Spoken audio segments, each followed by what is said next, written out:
nandito tayo maglakbay ng sama-sama.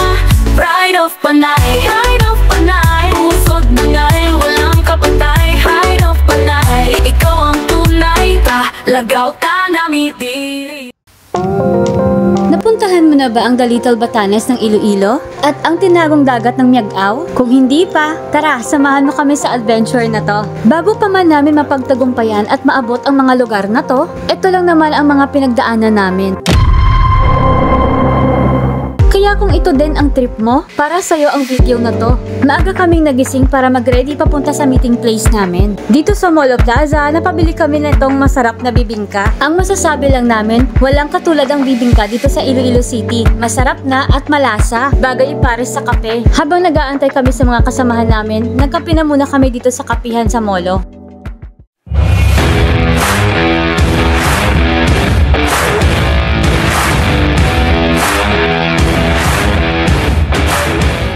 At sa pagkakataon na to, marami na naman kaming bagong makakasama. Kaya tiyak exciting na naman ang adventure na to. At may panibago na naman kaming miyembro sa Chop Suey Motorcycle Iloilo. Nakakatuwa lang dahil lumalaki na talaga ang team na to. Sa mga nagtataka kung bakit Chop Suey, dahil ang founder nito ay mahilig talagang magluto. At magkakaiba ang bumubuo nito. May chef, may vloggers, may barangay officials, may business owners, may call center agents, may seaman, pero di seaman loloko, at marami pang iba. Kaya naman talagang Chop Suey. Narating na nga namin ang bayan ng Miagao para puntahan ang The Little Batanes of Iloilo at ang tinagong dagat ng Miagao. Lagpas 1 oras ang binyahe namin at nagpatuloy kami bumiyahe papunta sa barangay Tigmalapad. Dito magla-log in ka muna bago makaakyat sa taas. Medyo malayo-layo pa ang pupuntahan namin mula dito sa login area at matarik din ang kalsada. Para sa kaalaman ng lahat, bawal na ipasok ang automatic na motor ngayon. Manual motorcycle na lang talaga ang pwede for safety and security.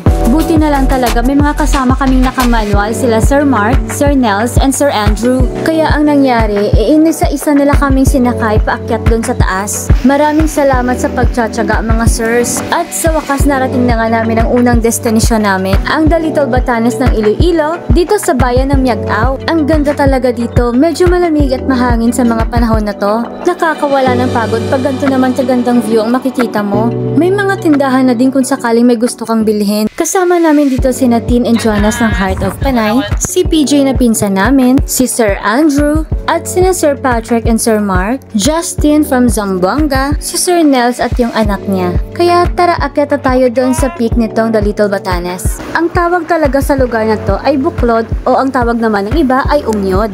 Pinansagan ito na The Little Batanes dahil nga naman sa Malabatanes na ganda nito. Yung tipong maaraw pero hindi mo ramdam dahil nga mahangin at malamig din ang simoy nito. Dito wala kang ibang iisipin kundi i-enjoy ang view na natatanaw mo.